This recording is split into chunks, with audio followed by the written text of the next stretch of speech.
Ada satu hal yang bikin gua nggak bisa berhenti mikirin kasus ini. Bukan tentang hilangnya Susan Powell, bukan juga tentang semua kejanggalan yang ditemukan polisi. Tapi ada satu pertanyaan sederhana. Siapa yang mau pergi berkemah di tengah malam dengan cuaca minus 10 derajat bareng dua anak balita? Susan Cox Powell adalah seorang ibu berusia 28 tahun yang tinggal di West Valley City, Utah. Satu kota yang cukup tenang di mana tetangga itu saling kenal dan hidup di sana terasa aman. Susan ini juga punya dua anak laki-laki. Charlie yang berusia 5 tahun dan juga Brandon yang berusia 3 tahun. Kalau dari luar sih kehidupannya kelihatan biasa aja ya.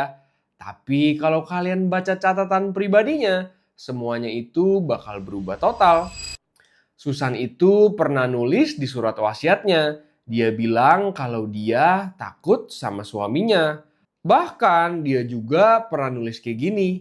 If I die, it may not be an accident, even if it looks like one. Gimana coba menurut kalian? Menurut gua sih pasti ada alasan yang belum kita tahu di balik tulisan Susan itu. Dan kalimat itu juga sudah ditulis jauh sebelum semua kejadian ini. Oke, sekarang kita masuk ke inti ceritanya. Pada Minggu malam, tanggal 6 Desember 2009, di luar rumah keluarga Powell di West Valley City, salju udah turun sejak sore hari. Suhu di malam itu juga turun hingga sekitar minus 10 derajat.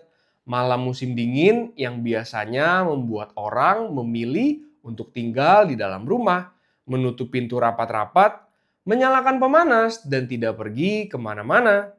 Tapi di dalam rumah keluarga Powell ada sesuatu yang sedang terjadi.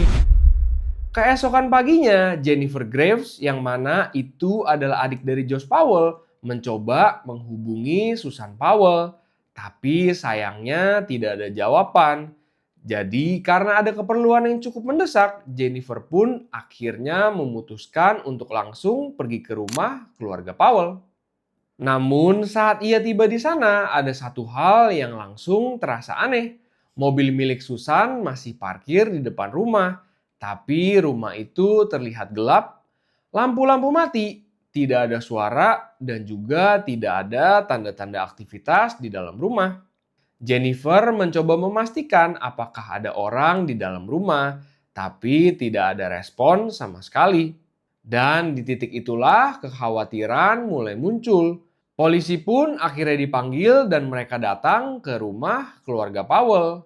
Beberapa jam kemudian, Josh Powell akhirnya muncul. Dia pulang ke rumah dengan mobilnya dan di kursi belakang ada dua anaknya yang sedang duduk. Dua bocah kecil yang terlihat ngantuk dan juga kedinginan. Polisi pun langsung bertanya, "Kamu semalam pergi kemana?" Dan Josh menjawab dengan singkat, "Berkemah."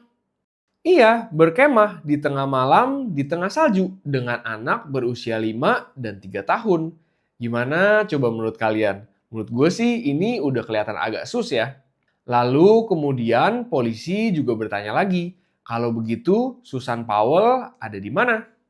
Kemudian Josh menjawab, saat dia pergi Susan masih ada di rumah dan ketika dia kembali Susan sudah tidak ada. Itu adalah satu-satunya cerita yang Josh berikan. Singkat cerita, penyelidikan pun akhirnya dimulai. Rumah keluarga Powell digeledah dan tim pencarian pun mulai menyisir berbagai daerah di Utah. Salah satunya adalah lokasi yang Josh sebut sebagai tempat mereka berkemah, yaitu Simpson Springs, sebuah daerah gurun yang terpencil di area barat Utah. Tapi sayangnya penyelidikan ini tidak membuahkan hasil, tidak ada jejak Susan sama sekali. Dan ada satu hal lagi yang membuat cerita Josh semakin sulit untuk dipercaya. Polisi memeriksa lokasi yang ia sebut sebagai tempat mereka berkemah malam itu.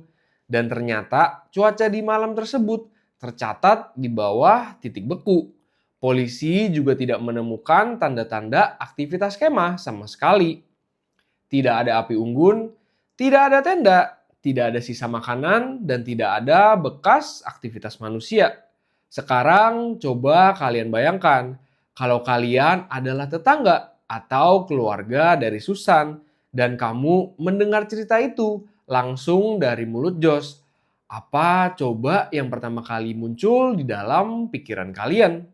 Seiring penyelidikan berjalan, gambaran tentang keluarga Powell mulai terbuka dan gambarnya bisa dibilang tidak indah. Josh dikenal sebagai sosok yang sangat mengontrol. Dia itu mengelola hampir seluruh keuangan keluarga. Bahkan Susan hampir tidak memiliki akses ke rekeningnya sendiri. Teman-teman Susan juga mengatakan bahwa ia sering terlihat lelah dan juga tertekan, tapi selalu mencoba tersenyum di depan orang lain. Dan ada satu fakta lain yang membuat kasus ini semakin gelap. Ayah Josh yang bernama Stephen Powell ternyata memiliki obsesi yang sangat tidak sehat terhadap Susan. Ketika polisi akhirnya menggeledah rumah Stephen, mereka menemukan sesuatu yang mengejutkan. Ribuan foto dan juga rekaman video. Semuanya itu tentang Susan di rumahnya sendiri, di ruang pribadinya sendiri. Direkam oleh ayah mertuanya. Dan Susan kemungkinan besar tidak pernah tahu kejadian ini. Gila banget kan? Sampai sekarang gue masih bingung sih. Kok bisa ya ada ayah mertua yang kelakuannya kayak gini? Singkat cerita, setelah Susan menghilang, Josh itu memutuskan untuk pindah ke Washington dan tinggal di rumah ayahnya.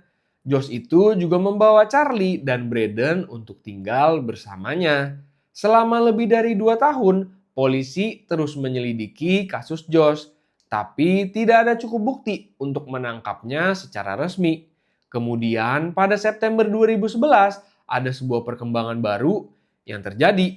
Stephen Powell ini ditangkap karena kepemilikan materi ilegal yang melibatkan anak-anak. Akibat kasus itu, pengadilan memutuskan bahwa Charlie dan Braden harus dipisahkan dari Josh. Mereka berdua kemudian tinggal bersama orang tuanya Susan yang bernama Chuck dan juga Judy Cox. Awalnya Josh tidak menerima keputusan itu dan dia menggugat hak asuh. Akhirnya pengadilan pun mengizinkan kunjungan terbatas antara Josh dan kedua anaknya, namun dengan pengawasan pekerja sosial. Lalu pada tanggal 5 Februari 2012, hari itu seharusnya hanya menjadi kunjungan rutin. Seorang pekerja sosial mengantar Charlie dan Braden ke rumah Josh. Ya, posisinya pada saat itu Charlie baru saja merayakan ulang tahunnya yang ketujuh, 2 minggu sebelumnya. Petugas sosial itu mengetuk pintu dan Josh membuka pintu rumah. Setelah itu anak-anaknya masuk. Lalu Josh langsung menutup pintu dan menguncinya dari dalam. Seketika petugas sosial itu langsung merasa ada sesuatu yang tidak beres. Dan benar aja, beberapa menit kemudian asap mulai keluar dari jendela rumah. Pemadam kebakaran dan polisi pun akhirnya datang.